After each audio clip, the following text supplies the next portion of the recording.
This is St. Anthony's in Reiger Park, Boksburg. It's been here as long as I have. I heard it was started in 1966 by an Irishman. An Irish priest, actually. His name was Father Stan. Everyone here knows his name. It's connected with a lot of things going on here. Good things, I guess, like schools and training centers and a home for sick people. Things for poor people, they say. I don't know why an Irishman would come here and build all this. I wonder who he even was.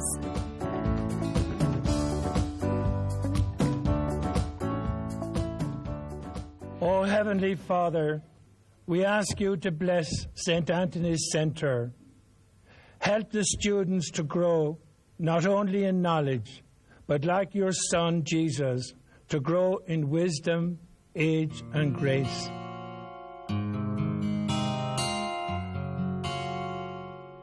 Father Stan was born in Ireland in 1929. He was baby number 7. When he was 19, he joined a religious order called the Franciscans. This was in 1948. Franciscans own nothing and aim for a simple life. True to style, Father Stan owned just his habit, underpants, and sandals. 8 years later, at a ceremony in Rome, Stan Brennan became Father Stan Brennan.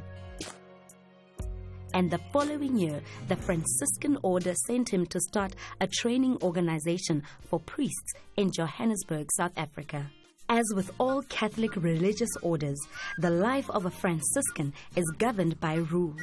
Franciscan order is a big religious family within the Catholic Church, founded by St. Francis around the year 1209. The main characteristics of our order is this brown habit, which is a symbol of poverty and humility. We are all brothers. We join and we become a family. For Francis, a family was the basic thing, and that is what characterized his vocation. As Franciscans, what you would own, of course, would be your clothes that fit you. But other things, other bigger elements or bigger possessions, those are owned by the order.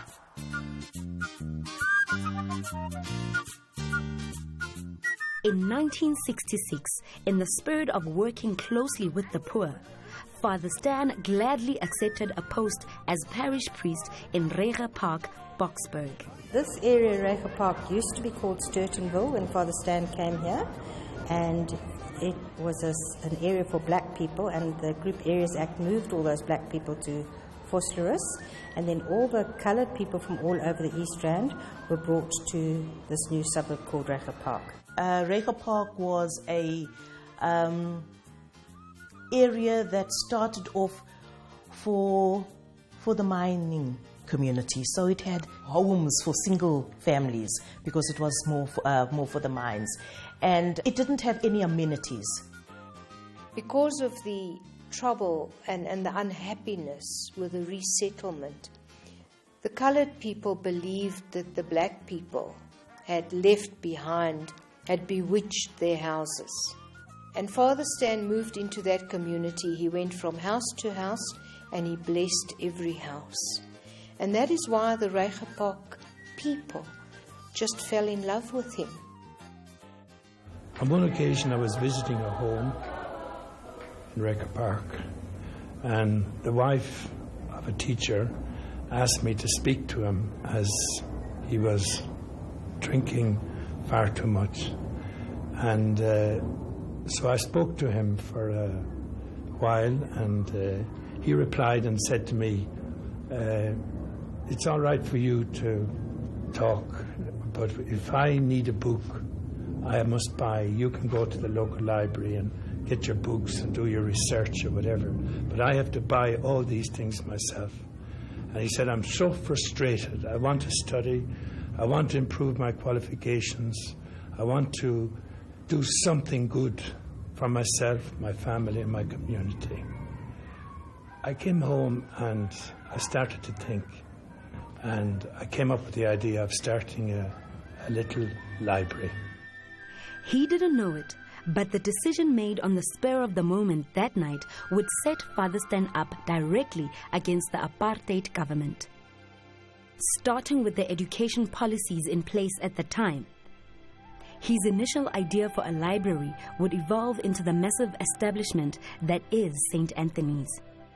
He got a little room which was an old shop, and knowing Father Stan, he probably borrowed some of the books. He maybe even nicked a few of them because he was a man of many talents. But he started with a library, and a very small little library, and then when he got money, he built a very nice library. On 28 March 1966, a short 6 months after embarking on the project, the library was officially opened. Due to an ever-increasing demand for access to learning material, Father Stan had raised enough money, and the second library was officially launched 2 years later. Black people used to have a major problem in terms of having to find ways or schools that were accessible to them in the evening. People, teachers especially, came looking for education. And in July 1966, I started with 11 adults. The following year, the black community had heard about it, and they came and asked could they come to the night school. And as a result, the second year we had 43. Then year by year it started to grow, hundreds, 200, 500, 1,000, went right up. Despite it being totally illegal, an adult education centre was established at St. Anthony's. The biggest gain, you could work during the day because many people couldn't afford not to go to varsity. Varsities had a quota system at that time. You either had to go to own varsities or you had to go through UNISA. So the education system, or the education service that Father Stan, it helped many of us get our first degree. There was the reference library, which allowed people access to books. And then lecturers were brought in to assist students studying through UNISA. The Sisters of Mercy were very, very involved in getting education formalized here. Sister Magdalene Green, who sadly passed away last year, was the first principal of the adult centre. Even whilst managing the growing adult education centre, Father Stan was arranging with Boksburg Rotary to start a soup kitchen for undernourished children. Ever the multitasker, Father Stan couldn't stop developing projects as long as there was a need. Father Stan decided to do something for the elderly in the community and announced the establishment of a social club. Almost 100 people showed up for the first meeting. I think that was based on the fact that in Reiger Park itself, there were very few facilities for older persons, and people were not being, they were left in their homes, some of them were abused, and he started a service club where older persons came during the day and helped with the fundraising, but also made some articles which they had bazaars. So he kept them really occupied and not leaving them at home, and also for socialization. We keep them here, we give them a breakfast, we show them how to knit, how to sew, with donations that come into us, pieces of material, scraps of wool. Lots of them used to be drinkers, but now that they're here, they don't drink anymore. And I think they are quite happy here. From the very beginning, I saw that it's no good handing a man a Bible and say, go, study the Bible, read it, and live by it. That doesn't work. You must uplift the whole man, spiritually, socially, educationally, recreationally. And I set out to try and accomplish that as best I could. Father Stan believed we need a healthy mind in a healthy body, and in 1969 he opened St. Anthony's Sports Club. I took over a lot of old shops that were around the area, and I made them into different centres for the sporting world, like boxing, karate, gymnasium. These these expansions and developments required large amounts of money, so Father Stan applied his mind to fundraising. Father Stan started without any buildings or any money. He then got ambassadors involved. He got, obviously, Catholic organizations involved. He got donations from Mzansi. It's a German Catholic organization, and they gave most of the money for most of the buildings here. He used to tell us stories about when they used to have the old cadets in schools, and the surplus stocks they would sell off. And I can't remember the amounts, but he would say he bought a pair of shorts and a shirt for 10 Rand. He would separate them and charge for 10 Rand each. And he would get old crockery from places, and not old crockery, seconds, and sell those off. He would do anything it took to get what he needed to build the place. A lot of his success in raising funds was due to his personal charm. He was very charismatic. Father was a very kind man. He was friendly. He wouldn't be saying, I'll have a cup of coffee, this one or that one. He will call almost anyone. From the community, he will approach people like Harry Oppenheimer. He got people to believe in his vision.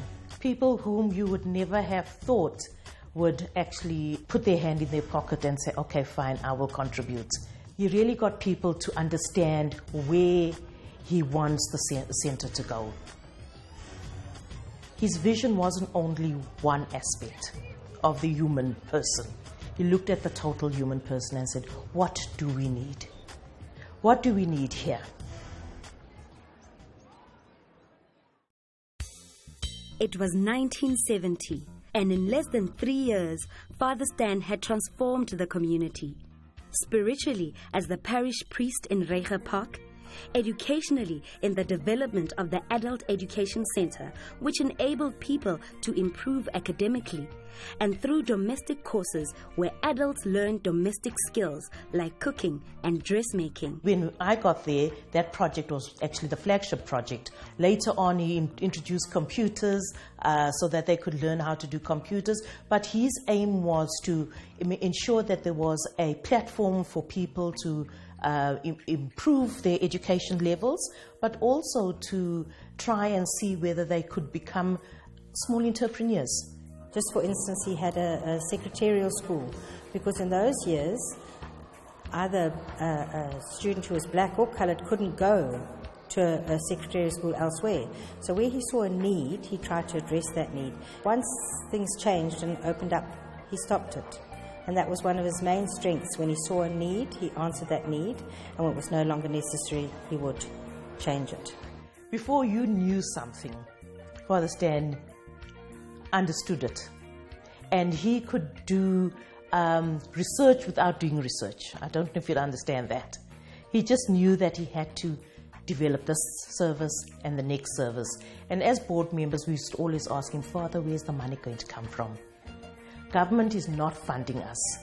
And if we count the number of services that you currently have, and we as a board of directors need to make sure that these services actually run, then he needs to say, don't worry, God will provide. And we used to call him the miracle worker.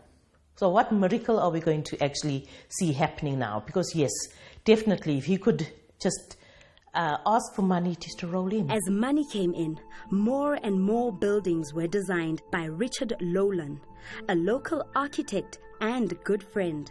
German money built a 4-story block of classrooms, whilst Americans supplied the funds for a 2-story library. I think working with Father Stan was a great motivator for anybody. It motivated you to want to do your best, always. Put in more than you had to put in, put in the extra hours, the extra time, whatever. He was very passionate about all of his projects. I can remember I got on his nerves one day. I really made him very angry. He was away for a day or two, and I thought, I'll tidy his desk for him. It was always a dog's breakfast. So I spent all morning tidying up his desk. And when he came back the next day, I thought he'd say, thank you so much. Well, he was so cross. He knew exactly where every single little bit of paper was, or whatever was in any notebook, he knew exactly what was in it.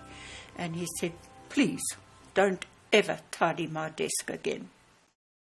He would come into the centre at about 8:30, having said Mass for the Sisters of Mercy, and he would be at the centre in the office till about 12:30, and then he would go home for lunch.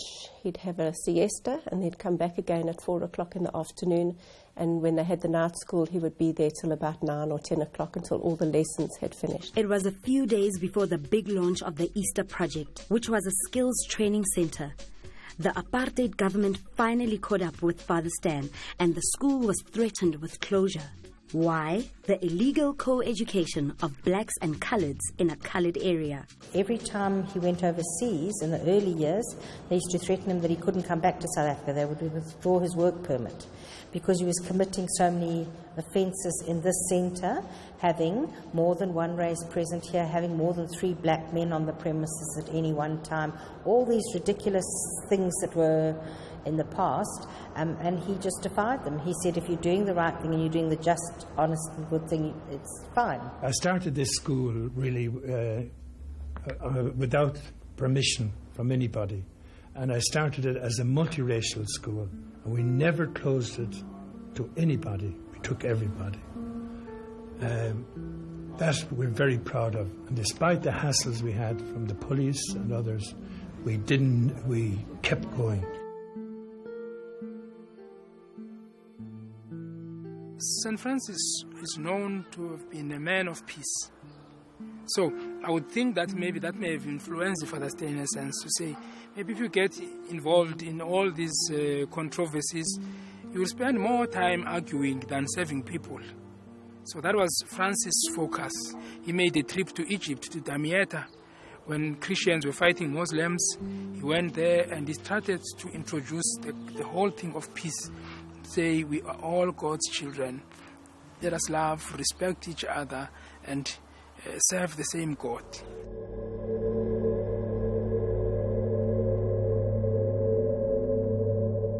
We were at the height of the apartheid era, the unrest, the different boycotts that were taking place in our country. So Father Stan was in the middle of this because he was never afraid to confront the perpetrators of apartheid.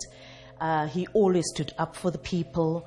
Everybody in Reiger Park knew that St. Anthony's was the safe haven in Reiger Park. So if the security police were looking for you, even the Black Mariahs that used to come and collect our domestic workers, they all ran to the centre because they knew that that's where they were protected. Once Father Stan closed the gates, then you couldn't get in, or if he allowed you to get in, you weren't found. He had a lot of help from George Bisos was one man who helped him, and Tokia Sekwali. He got a lot of support from overseas countries, Germany, France, Ireland, or America, and he was well known. The government, I think, had to be very careful of how they treated him.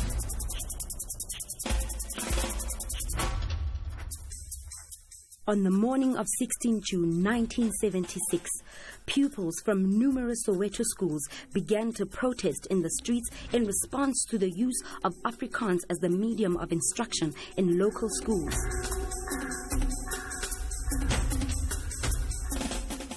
Tension between police and protesters mounted, and by the end of the day, 23 people were dead. The protest spread to other townships and many schools were closed. We never closed one day during that period, and we were the only place on the East Strand where they wrote exams at the end of the year.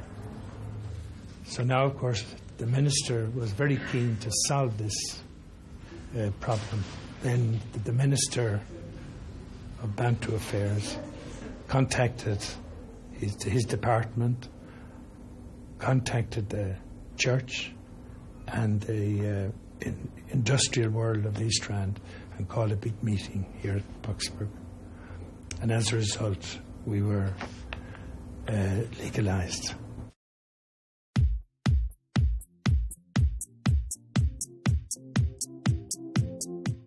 With the rapid growth at St. Anthony's Training Centre, the congregation of St. Francis of Assisi grew beyond Father Stan's expectations. The church could no longer accommodate the growing number of Catholics and the hundreds more that wanted to become Catholic. And so, Richard Lowlon was assigned the task of designing a new church. The old church was demolished and construction began on the new church dedicated to St. Francis. It would hold 450 people. Inspired by Father Stan's boldness, the community themselves raised the money. The official opening was on 11 December 1977. Oh, Heavenly Father, we ask you to bless St. Anthony's Centre. He was a very conscientious priest. He did all the marriages and the funerals, and very often he even buried people who were of no particular faith. He said it was a corporate work of mercy to bury the dead. He hated hearing confessions. That was one thing he said. He said it was the most boring thing he had ever come across, and you have to do it at least twice a year. And he said he just wants to fall asleep, so he couldn't stand it. He and the Sisters of Mercy very often came and had dinner at my home. And he wasn't a fussy eater. He would eat anything. But you had to have lovely, floury potatoes. That was his meal, nice, big, floury potatoes. And he was also very fond of a G&T. Not a little one, like a half a glass. Come lunchtime, he would say, Patricia, time for a drink. And I'd say, okay. So he said, your mother and I always used to have a drink. And he said, and take your cigarette, because in those days I used to smoke. And the one day he poured me a gin. I'm not joking, the gin was like this and the tonic was like this and my eyes were watering. And that's just how he was. You had your drink, you had your cigarette, and off he went to have his lunch, and then I would still try and concentrate and finish my work. And that's how he was. He'd invite the sisters down and say, sister, come and have a drink with us. Let's go over to the flat, come and have a drink with us. He was so social. He got so much work done, but the people loved him. Well, Father Stan loved parties. Any excuse, and it was a party. He loved his drink, and on St. Patrick's Day, he would invite various people, business people even, and there would be a sing-along and a party and Irish dancing. He knew all his parishioners by name. He encouraged them all to increase their education or improve their education. Up to that point, in the mid-1980s, the only school operating at St. Anthony's was for adults. Some children were prevented from writing matric because of violence. Some had very little schooling throughout the course of the year due to political disruptions, and parents came and asked Father Stan, please could you not do something to help these children? So he went to it was then the Department of Education and Training, the old DET, and he registered the school, and in January 86 the school started. In those days it was only for learners who had already done matric, either were prevented from writing the final exam or needed to upgrade subjects. One of these learners, Jimmy Tusayo, is currently the head of the Skills Center. I came here to do matric in 1989. During the uprising, a lot of us didn't have a chance to actually write, like at our own schools. So hence we came here. One graph to this and one graph to that. The A value, good. So what is the... At that time, I used to battle with my maths. And when I became a student here, I realized how simple maths is. I started liking maths. And, when I went to further my studies, I measured with maths. That's why St. Anthony's at the time, it helped us a lot. because it was an area where you could be able to at least complete the whole year. There will be disruptions, but they will be minimal as compared to the townships where we were coming from. And at that time, I lived with Father Stan because he actually organized a place around the center where we lived. And there were students from different townships. And on Sundays, everybody was supposed to go to Mass. That was a requirement from Father Stan. He would joke with them as well, and we always tell the one story of the one day we had two young teachers. One was teaching Setswana and one teaching Sesotho, and they looked so young. He thought they were students. He said, "Come, pick up these papers off the ground. Pick up these papers off the ground," and he never lived that down. Last year, when we had our 50th celebration, the auxiliary bishop, Bishop Duncan Tsoke, came. And he said a mass for us, and he opened his building on the skills side, and then we had a function, and I gave a little bit of a speech, and afterwards the bishop said, "You were my maths teacher." So he was a student here that I didn't know about that at all. And then we had a Dominican sister who was here, Sister Sophie, who's now overseas again, and she helped a young boy. He was living in a shack, and she helped him by buying him one of those gas lights so that he could study. I googled to find out where he was because she really would have wanted to see him, and he's an oncologist in Pretoria. I remember it very well. It was one of those cold winter afternoons when I was leaving school with Sister Sophie giving me a lift to the taxi rank, and then she realized that I was cold. And then she asked about how I study at home, and I briefed her about the shack that we were sharing with my relative at the time who was also studying. And then she decided she would bring a plastic bag of clothes, warm clothes, and then she brought 2 lamps. In fact, it was not one. Richard passed his matric in 1991, but his father died and he couldn't afford to study further. So he planned to go out and find work instead. And it was Mrs. Webb who connected me with one lady in Parktown. And that's the lady who organized my whole university studying and paid for everything. And I didn't owe her even a cent. If it wasn't for Mrs. Webb, who was the principal at the time, and there was my English and mathematics teacher for that matter, I wouldn't have gone to study in the first place. Presently, we say our vision is improving the lives of those we serve. So I think that's almost always been here. If somebody can come in here and with whatever level of or type of education we give them, we're improving their lives, that is really what it's all about.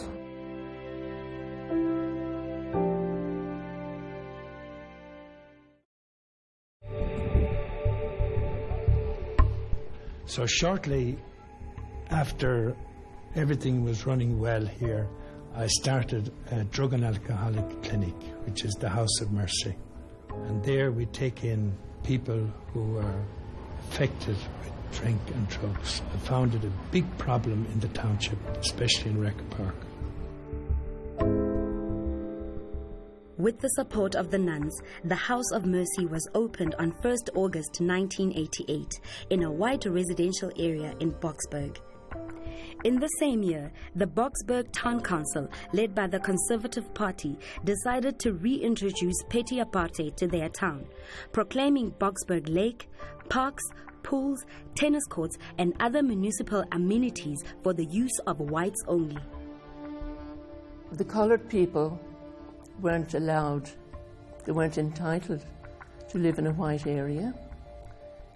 The pressure was being put on to close down and move. Both Father Stan and Sister Regina were quick to take a stand, warning the Conservative Party to keep its hands off the clinic. Up until then, Father Stan had never courted publicity as a political activist, but had simply let his projects do the talking. This was soon to change. The people of Wrecker Park decided to march on the council to give in their memorandum. So, because Father Stan had been, he knew them and those were his people that he was looking after, he was going to march with them, in solidarity with them. On 23rd September 1989, Father Stan led 3,000 marchers from St. Anthony's Rega Park through the Boksburg Town Centre to the Civic Centre to deliver a memorandum which was read out and then carefully taped to the doors of the Civic Centre. They didn't want to give in, but we didn't want to give in either. So we just continued until eventually I think they just wiped their hands about it, you know.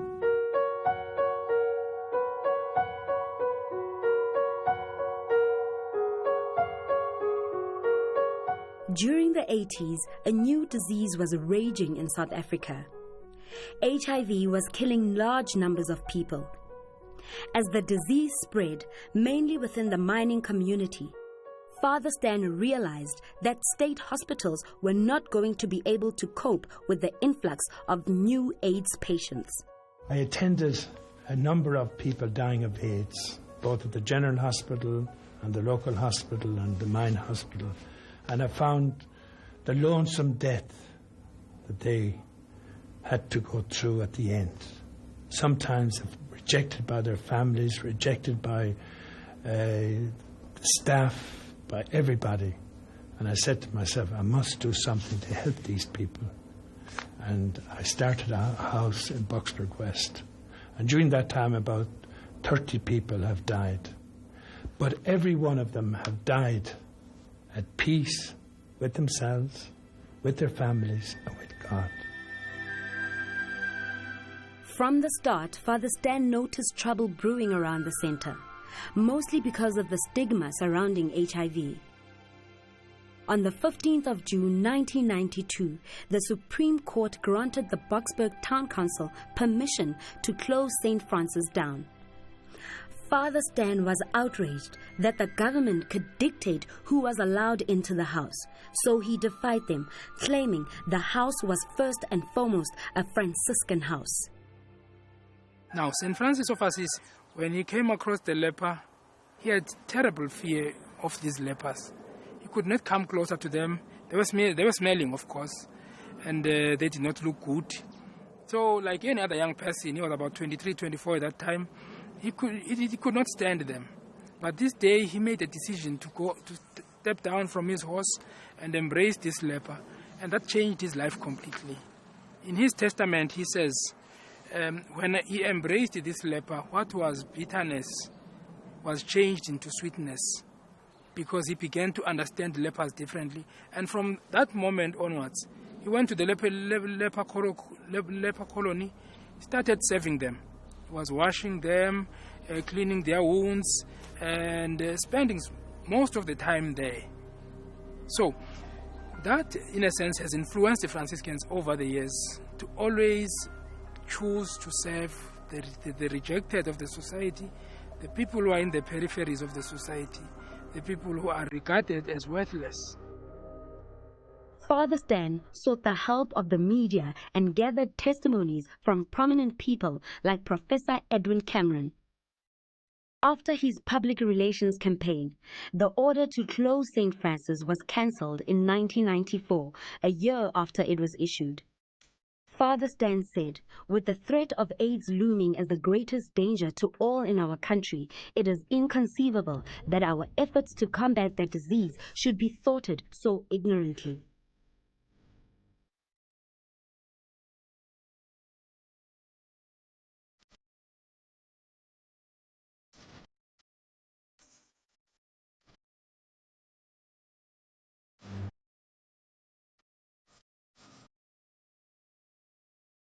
I'm very happy to tell you today that things have changed. HIV is classified by the World Health Organization as a chronic illness. We today at St. Francis Care Centre provide care to all life-limiting and life-threatening illnesses. When Father Stan bought this property, this house initially was only the section that we're standing in now. And this is where Father Stan started caring for the sick people. But the need was so big that he needed to expand. So we have at this stage the new wing. This was the wing that got extended. You have 2 beds in a ward, and each ward has its own private bathroom. They came free of charge, and that was unheard of.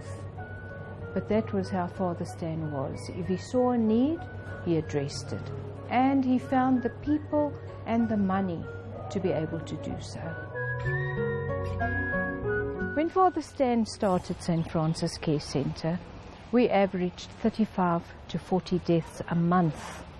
And the relatives had to come from KwaZulu-Natal or the Eastern Cape, and sometimes they would take 3 to 4 days before they could come and fetch the body. And Father Stan often said to me, that's the best thing that he ever did at St. Francis, was to be able to get this cold room that could hold the bodies, where they could stay with dignity, even though they were dead, until their relatives could fetch them. I do know that Father Stan was a man who asked forgiveness and not permission, because if he saw a need, it needed to be addressed immediately.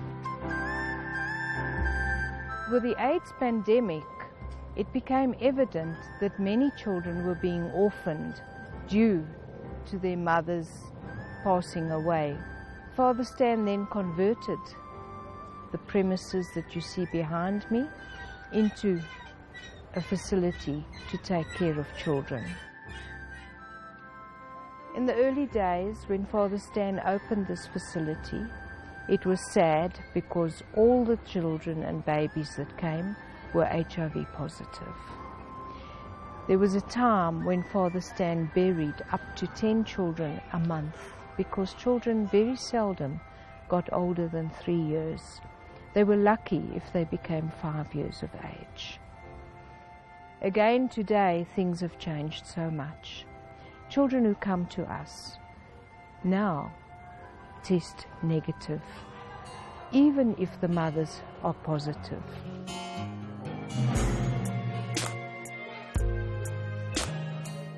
Father Stan felt it was very important that the children should develop as normal and that they should be able to attend nursery school. Now, another thing about Father Stan is that everyone believed that he has a direct line to God, because he phoned Alan Kitchenbrandt, who was working at St. Anthony's and who was trying to raise funds for all Father Stan's projects. And Alan said his heart fell in his boots because he thought, how am I going to find money? Well, an hour after Father Stan's call, Dr. Ruth Stark phoned from Catholic Relief Services. She phoned Alan Kitchenbrand and she said, Alan, do you have a project for me? I have money in my budget that I have to spend by February. Well, within 2 days, Father Stan had produced a plan for a nursery school that was built within 6 months.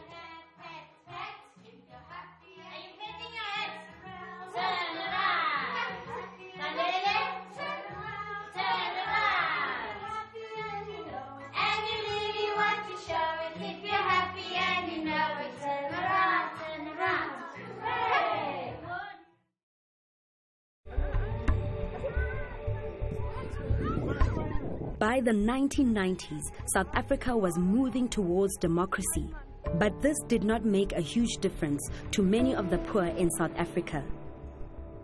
Father Stan still saw the overwhelming need for the millions of the destitute to learn skills that could get them jobs, and so he went about developing a skills center. Father Stan's vision, it was to serve the community and making sure that everybody else here at least get an opportunity and get skilled. That was his vision. He wanted every single one from the community to be educated. I remember there will be times when I was here in 1989. Father will take his Bible and read it just walking outside the gate, He will just be interested with the passerby, people just passing by, and asking them, where are you going? What are you doing? Are you studying? What is your level of education? And then with that interaction, then he'll invite them to come and do a skill. Initially, the center offered basic skills like bricklaying, carpentry, welding, and plumbing. Welding was only 2 weeks. At some point it was a week, and it was, 3 hours and things like that. But, people coming here to this center, they get the skills. And the people that are retrenched, they get skills here. The people that are disabled, they get help here. The center is more about giving people the second chance. When the government introduced the Reconstruction and Development Program housing scheme, Father Stan wanted courses that would enable people to work for projects that were flowing from the RDP scheme. He also started in the different industrial areas, actually asking different industries, please let your needs be known to us, and we will train the people so therefore they get jobs. Nothing gave Father Stan greater pleasure than to hear how learners from these educational institutions succeeded. Father Stan came from a big family. When he left Ireland to come to Africa, apparently his father said to him, if you want to help people, educate them. And I don't think he ever forgot that the whole time he was here. By 2005, Father Stan's health had started to decline, and at the age of 76, he had a heart bypass. The elderly and frail Franciscan friar was now running what was effectively a very big business, which fell outside the scope of the Franciscans' mission, which is to serve the poorest of the poor. With the Franciscans, every so often, after so many years, they need a change. Otherwise, they become too attached to what they're actually doing. Friars are appointed by the provincial together with his council or divinitary, and they are sent to different places according to needs, because change is not easy. People have projects here and there, so it's always a challenge. But with the spirit of renunciation, we always try to detach and let go of whatever we had started or whatever we're working on if there's a need. But when the Franciscans repeatedly told Father Stan that he should step down, he would ignore them. Eventually, when a replacement appeared and he found he was no longer in charge, he took it hard. It wasn't that he was actually told to leave. So there were changes made among the priests, and he decided that he would like to go up and live at St. Francis Care Centre. When Father Stan told us he was leaving, it was like a blow to the stomach. It was like, that's it, over now. He was such an integral part of everything. He sort of pulled everything together. He knew it was coming because he'd been to many chapters. They have a chapter every 4 years, and he knew that this was coming. But I didn't think he knew the actual date that this would happen and that he would be phased out. He had a wonderful farewell party in the community hall, and all his friends paid fantastic tribute to him. And then when he left, he is the one who cut ties with St. Anthony's. He didn't want anything further to do with it. He felt he'd been kicked out, but he wasn't kicked out. It was just a natural occurrence that had to happen. And once he'd left, we on St. Anthony's Day, the 13th of June, we had a celebration, and I phoned him and I said, Father, please would you come and join us? We're having a certificate long service award. We'd love to have you. No, not interested. Thank you very much. And he never ever set foot back in St. Anthony's. So it was a challenge in a sense, but towards the end we saw him kind of accepting the situation of aging and not being able to do all that he could do before, and at the same time letting other people do the work that he used to do. I think that we had to do a lot of work to try and revive the services because there was no transfer of that funding ability. It is on a better footing now. Funding will always be an issue. We never have enough, but then at least the centre is not in the red. Whilst at St. Francis, Father Stan was attacked and robbed in his room. This event changed his life forever. And after that, he was too afraid even to go outside the door. So much so that he actually got someone to come and stay with him.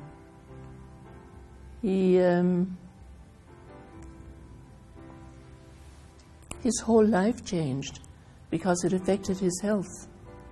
On Friday, 6 July 2012, at the age of 83, Father Stan died in Boksburg Hospital. At his funeral, the chairman of the board of St. Francis Care Centre said that whenever one thinks of Father Stan, one thinks of Rega Park. This is where he started his humanitarian work, and this is where his greatest achievements stand as a testament to his faith. There is probably not a man, or woman, or child in Rega Park who has not been touched in some way by this institution and by this man, guided by the spirit of St. Francis, who started it all. I always say that Father Stan answered almost all the social needs of South Africa: the education, the health, the abused women, so many things, the aged down here in Rega Park. He answered many of the social problems in South Africa, almost before other people realized there were problems. You know, he had that vision. He had just that vision